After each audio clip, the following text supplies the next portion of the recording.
देश को और देशभक्ति के नाम पर अगर आप अपने पापों को धोने की कोशिश करें तो इससे बड़ा पाप और कोई नहीं हो सकता। अगर आपकी दाढ़ी में तिनका हो तो आप तिनके को छुपाने की कोशिश तो करेंगे, ये बात सही है। उन्होंने ऐसे जवाब दिया कि ये भारत की प्रभुता, भारत के बिजनेसेस और भारत पर ये आक्रमण है। भारत का शेयर मार्केट अडानी का शेयर पे डिपेंडेंट है, लेकिन अडानी भारत का शेयर नहीं है या भारत नहीं है या भारत अडानी नहीं है। सरकार को इन चीज़ों का जवाब देना चाहिए। ये भारत को बचाने के लिए, भारत के आम निवेशक को बचाने के लिए ये इंपॉर्टेंट है कि हम जो है एक जेपीसी का गठन करें। नमस्कार, न्यूज बीन देख रहे हैं आप सभी के साथ मैं हूं शालू शर्मा। हिंडनबर्ग नाम तो आप सभी ने सुना होगा।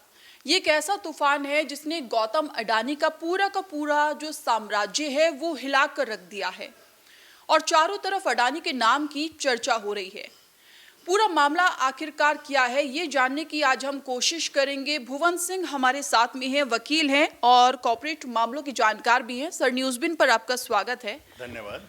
हिंडनबर्ग के बारे में सर थोड़ा सा आसान शब्दों में हमारे दर्शकों को बताइए और आपकी इस पर क्या राय है। हिंडनबर्ग रिपोर्ट करीब आए हुए आपको मालूम है कि 10 से 12 दिन हो गए हैं और इस रिपोर्ट में ऐसा कुछ नया नहीं है जो पहले से लोगों को मालूम नहीं था। हाँ, उन्होंने 88 सवाल उठाए हैं जी। जो कि भारत के कॉरपोरेट वर्क के लिए काफ़ी मायने रखते हैं और मुझे लगता है कि ये सवाल हर कॉरपोरेट से उठाए जाने चाहिए। उनके जवाब, और उसके लिए हमारे पास एजेंसियां भी हैं, जैसे कि आपको पता है कि सेबी है और भी कई एजेंसियां सरकार की हैं जिनका यही काम है।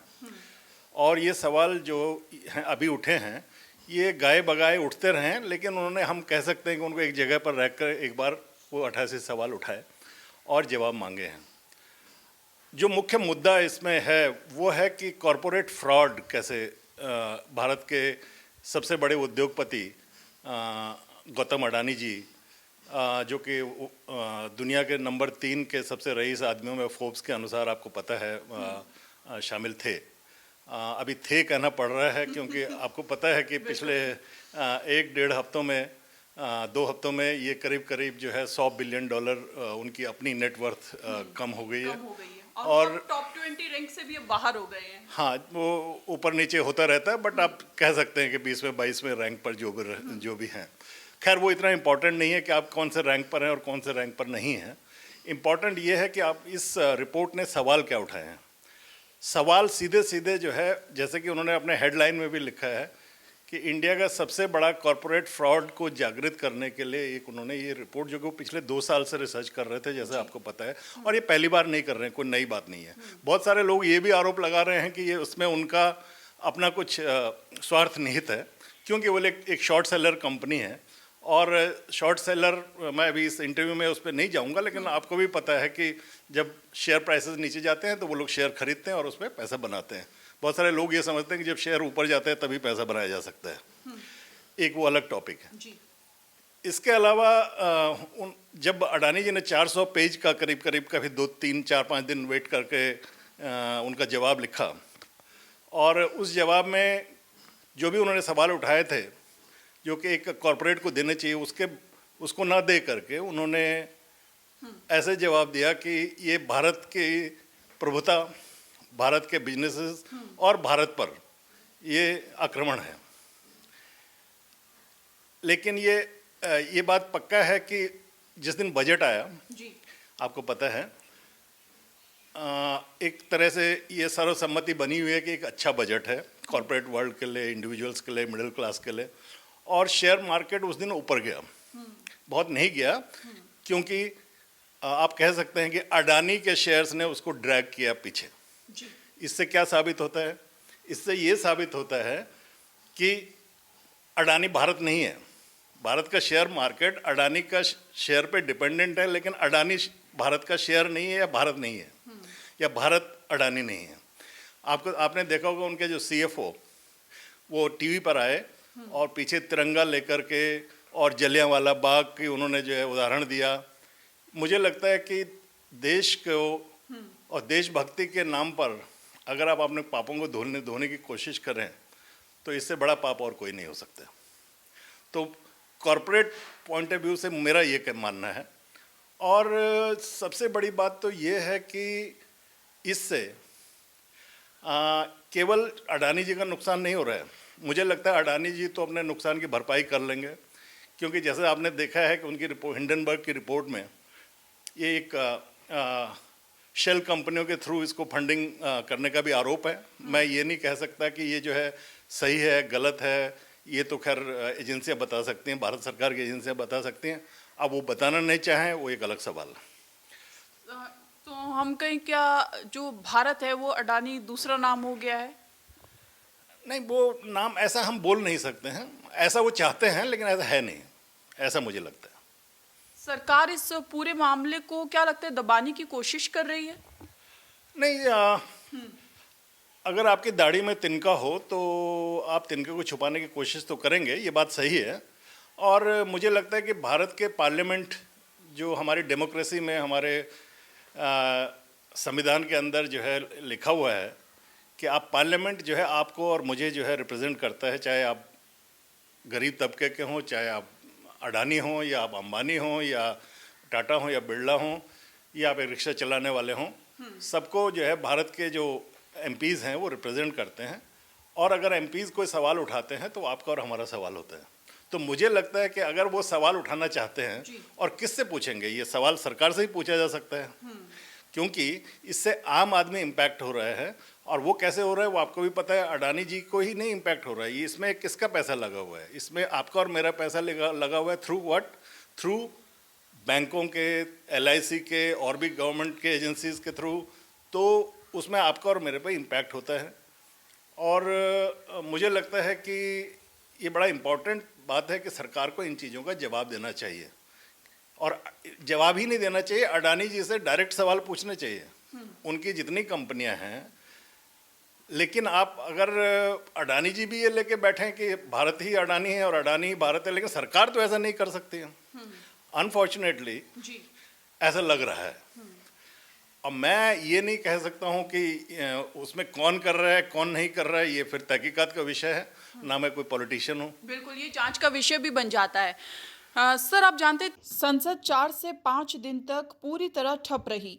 मैंने पहले भी जैसे अभी अभी बोला कि इसमें गलती तो सरकार अगर सवाल लेना चाहेगी तो उनको लेना चाहिए। अगर वो सवाल नहीं ले रहे हैं या उस पर डिस्कशन ही नहीं करने जा रहे हैं, उस पर बहस नहीं हो पा रही है, तो इसका मतलब इस गेंद किसके पाले में, ये तो आप भी समझ रही हैं बात को। अच्छा, सरकार का अडानी पर जो रुख है वो कितना सही है, इस पर आपकी क्या राय है? अडानी पर क्या रुख है ये तो खैर पिछले 4-5 सालों से दिख रहा है। भारत के जितने बड़े बड़े सेक्टर हैं, पावर हो, एनर्जी हो, इंफ्रास्ट्रक्चर हो, या किसी का भी आप नाम लीजिए, आपके आम आदमी, आप मेरे ख्याल से आप जो घर में खाने का तेल लेती हैं वो भी अडानी के कंपनी से आता है। और जिस सड़क पे आप चलती हैं वो भी अडानी की बनाई हुई सड़क होती है। खैर, तो बिजनेसेस को बढ़ाना तो भारत सरकार का काम है, इसमें कोई शक नहीं, चाहे वो अडानी हो या कोई हो। लेकिन ढुलमुल रुख तो दिख रहा है। और उसको इनको सबसे पहले तो मेरा तो, अगर मुझे कोई पूछे, हालांकि मैं इस लायक नहीं हूँ, तो पार्लियामेंट में ओपन डिस्कशन होना चाहिए, जो कि सारा अपोजिशन सवाल उठा रहा है। जी सर, अडानी एक बिजनेसमैन है और सभी राज्य सरकारों ने उनके साथ एक MOU साइन किया हुआ है, तो बीजेपी को विलेन कहना कितना सही? नहीं, विलेन कोई नहीं कह रहा है, इसमें विलेन की बात नहीं है। केंद्र में किसकी सरकार है? बीजेपी की सरकार है। और भारत के कई राज्यों में, बहुत सारे राज्यों में मेजॉरिटी के पास बीजेपी की सरकार है। और सारी सरकारें बिजनेसमैन के साथ डील करेंगी, चाहे वो अडानी हो या अंबानी हो या कोई हो। तो राजस्थान सरकार के साथ उन्होंने सोलर पावर प्लांट बनाया है, पार्क बनाया है, या किसी और सरकार के साथ आई थिंक झारखंड में भी कुछ किया है। तो इसमें कोई बुराई नहीं है, उनके ऊपर भी डिस्कशन। अगर कोई रिपोर्ट में ये आता है कि राजस्थान सरकार ने जानबूझकर अडानी जी को ठेका देने में कोई कमी रही है, तो उसका भी निवारण होना चाहिए। लेकिन अभी सवाल कहाँ पे जा रहा है? आप बेसिकली आप क्या करने की कोशिश कर रहे हैं? आप गोल पोस्ट को शिफ्ट करने की कोशिश कर रहे हैं कि नहीं साहब, अभी जो है गोल इधर है, तो नहीं, अब हम शिफ्ट कर देंगे तो अब हमारे ऊपर गोल नहीं हो सकता है, ऐसा तो नहीं हो सकता। अगर सवाल जिस दिन कांग्रेस की सरकारों पर या किसी साउथ इंडिया में किसी और सरकार पर उठेगा तो उस दिन जरूर ये सवाल उठेंगे, इसमें कोई शक नहीं है। और सरकार के पास, सेंट्रल गवर्नमेंट के पास पार्लियामेंट में ये भी जवाब दे सकते हैं। लगातार जेपीसी गठन की मांग भी कर रहा है सरकार से। जेपीसी तो बहुत सारी चीज़ों पर बनती है और ये तो मुझे लगता है एक बड़ा इम्पोर्टेंट मुद्दा है जिस पर जेपीसी का गठन होना चाहिए, इसमें कोई दो राय है ही नहीं। क्योंकि ये आपके आम आदमी की, भारत के हर नागरिक की और भारत की, इनफैक्ट जो वो बोल रहे हैं कि भारत की के ऊपर ये अटैक है, भारत के ऊपर आक्रमण है, ये भारत को बचाने के लिए, भारत के आम निवेशक को बचाने के लिए ये इम्पोर्टेंट है कि हम जो है एक जेपीसी का गठन करें जिसमें सारे निष्पक्षता से जांच हो। इतने बड़े बड़े आरोप लगे हैं और भारत का कॉरपोरेट, यहाँ पे ट्रांसपेरेंसी आएगी और भारत में हमारा निवेश आएगा वो सारी दुनिया से। तो ये तो बड़ा ही अच्छी बात है अगर ये ऐसा हो जाए, तो इसमें कोई बुरी बात नहीं है। थैंक यू सो मच हमसे बात करने के लिए। तो ये थे हमारे साथ में भुवन जी। देखिए, हिंडनबर्ग की रिपोर्ट तो यहाँ पर आ ही गई है, लेकिन वो जो है वो है जांच का विषय। लेकिन आम जनता, हम कह सकते हैं, इसमें पिस रही है क्योंकि जो संसद है वो 4 से 5 दिन हो चला है, वो पूरी तरीके से ठप पड़ी है, कोई कामकाज नहीं हो रहा है। विपक्ष लगातार मांग कर रहा है कि इस मुद्दे पर चर्चा की जाए। अपने सहयोगी अमित शर्मा के साथ मैं शालू शर्मा, न्यूज़ 3 के लिए, नमस्कार।